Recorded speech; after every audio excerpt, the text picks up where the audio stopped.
Quatrième jour de jeûne. 99,7. Donc, qu'est-ce qui se passe au cours du jeûne sec? Le jeûne sec. Le jeûne sec est à distinguer du jeûne hydrique, c'est-à-dire le jeûne qui est accompagné avec une supplémentation en eau. Il est avéré que le fait de jeûner, d'entreprendre un jeûne hydrique, va faire rentrer le corps, l'organisme, en état de cétose, en cétogénèse, bien plus vite. Et il y a un rapport en général 2x2 par rapport à un jeûne hydrique. C'est-à-dire qu'un jeûne sec correspond à 2 jours de jeûne sec. Non, pardon, le contraire. Un jour de jeûne sec correspond à 2 jours de jeûne hydrique. Donc les effets sont plus visibles, la lipolyse, donc la destruction des graisses, des molécules complexes de graisse, donc phospholipides, triglycérides, tout ça, se fait de manière bien plus impactante. On sait aussi que lors du jeûne hydrique, enfin lors du jeûne sec, pardon, on a 2 antidiurétiques qui sont les vasopressine et l'aldostérone, je crois, qui vont entrer en œuvre pour limiter la perte d'urine. Par exemple, moi, je n'urine que 2 fois par jour, et puis en plus, les urines sont très concentrées, très chargées. On sait que l'urine, en fait, contient à peu près 80% d'eau, je crois, de mémoire. Bon, un peu plus, je crois même. Et le reste, donc, ce sont des toxines, des choses comme ça. Et on peut retrouver d'ailleurs dans les urines des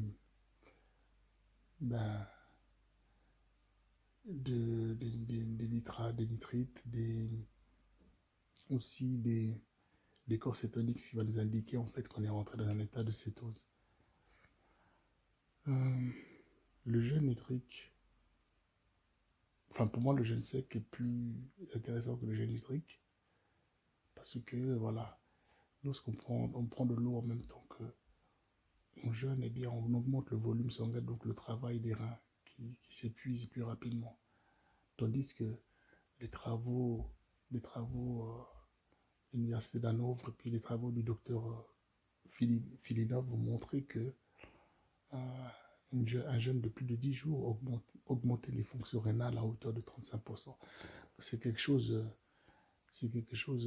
à retenir, même s'il est vrai que le jeûne sec ne peut se poursuivre indéfiniment.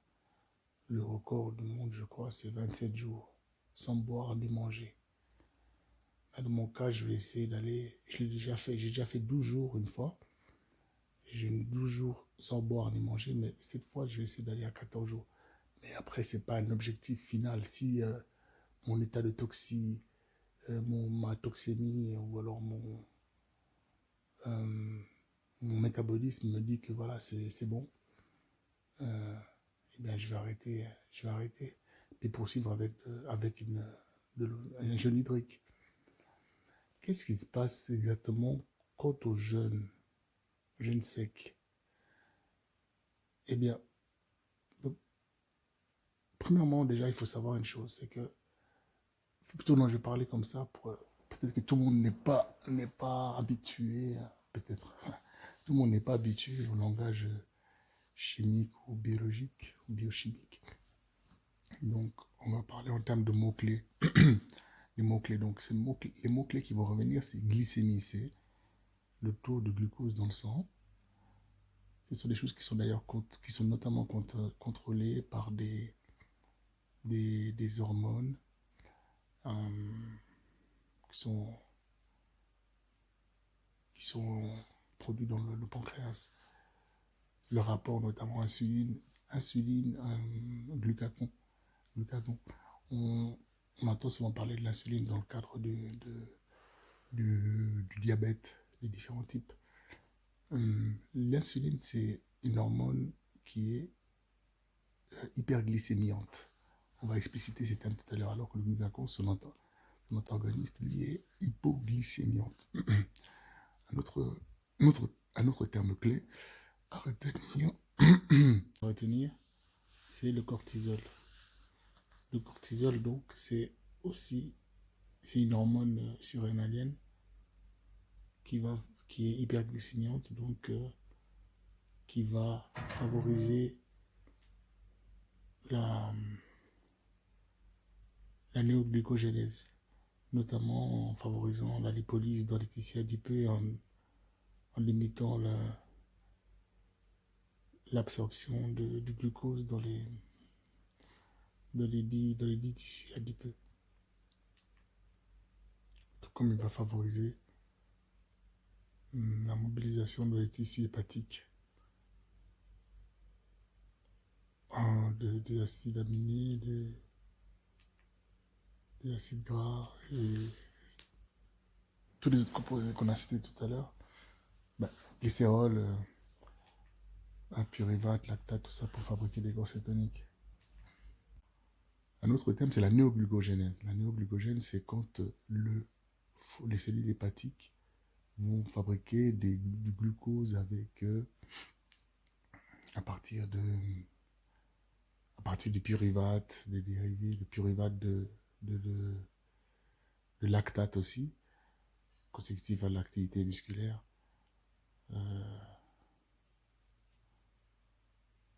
Je crois que ce sont des déchets métaboliques, sauf erreur. Je ne me souviens plus. Les sources principales, d'où est issu le glucose. Le glucose de nouveau, consécutif à néoglucogénèse, ce sont les acides aminés à hauteur de 40%, je crois, ou 45%, et le glycérol.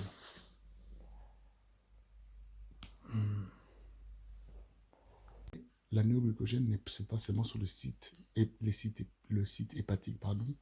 mais aussi dans les reins, il faut savoir ça, dans les reins, et aussi dans les reins, je crois, puis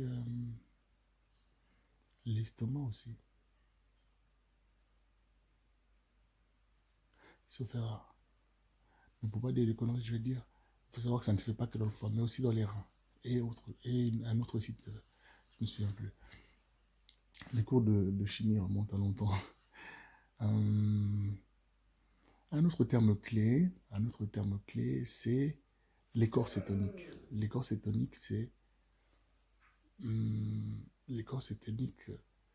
ce sont des entités qui sont improprement nommées corps déjà, et cétonique aussi. Pourquoi? Parce qu'en fait, ils sont ici de la bêta-oxydation, je crois, des acides gras.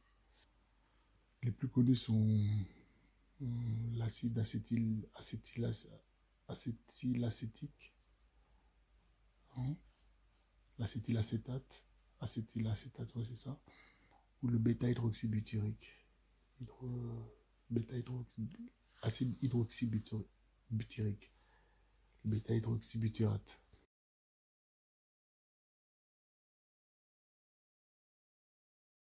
Un nom qui est plus commun, plus connu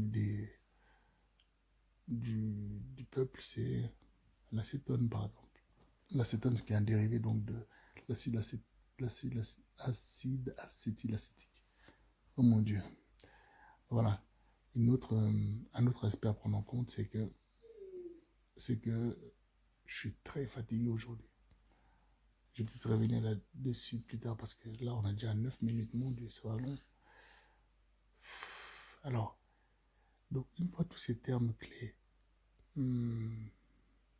plus ou moins explicités, il faut dire une chose, c'est que il y a des cellules dans le corps qui sont totalement dépendantes du glucose. C'est ce qui se passe dans le gène, c'est que les cellules nerveuses, par exemple, sont totalement dépendantes du glucose. Et à partir du moment où le corps va procéder à un mécanisme adaptatif consistant à faire de l'épargne protéique, c'est-à-dire épargner les muscles du corps, enfin les protéines des muscles, quoi qu'il en soit. On parle donc de cellules qui sont glucodépendantes, notamment les cellules nerveuses. Le cerveau est totalement glucodépendant. De sorte que, mais bon, il faut aussi préciser qu'il y a les corps cétoniques qu'on va produire, que le foie va produire, ou d'autres sites comme les reins, pourront aussi être acheminés dans le cerveau parce que elles peuvent traverser la barrière hémato-encéphalique, donc la barrière hémato-ménagée. Ce qui est incroyable, parce que faut savoir qu'on a là, autour de la tête, enfin autour du cerveau, une sorte de barrière comme ça, qui laisse passer certaines molécules, mais qui est hyper sélective, cette barrière. Bon, on ne peut pas me laisser passer des molécules, et t'arrêtes, des molécules de THC, de CBD par exemple, qui ont des récepteurs spécifiques dans la tête, mais d'autres cellules, d'autres drogues par exemple, d'autres médicaments, d'autres poisons ne vont pas pénétrer la dite barrière. Voilà, le cerveau, voilà ce qui se passe un peu quand on commence à procéder à un long jeûne. C'est-à-dire que la glucolyse, donc la mobilisation du glucose présent dans les muscles, dans le sang, tout ça,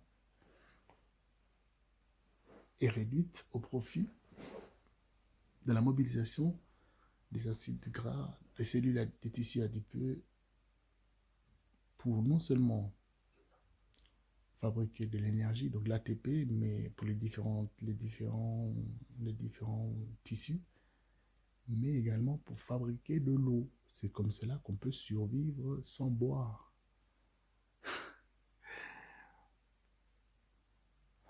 Voilà, alors le procédé, c'est le mécanisme chimique pour fabriquer de l'eau à partir des cellules grasses se fait à travers, je crois que c'est une oxydation. C'est une oxydation des molécules gras. Et ce qui va donner, en fait, parce qu'on voit bien que dans la formule, dans la formule des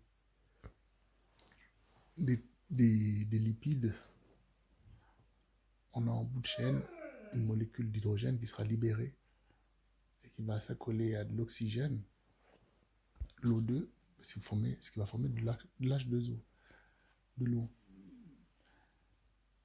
On crée donc de l'eau endogène et non pas de l'eau de l'extérieur, de l'eau endogène qui va donc être mobilisée pour les différents besoins de l'organisme.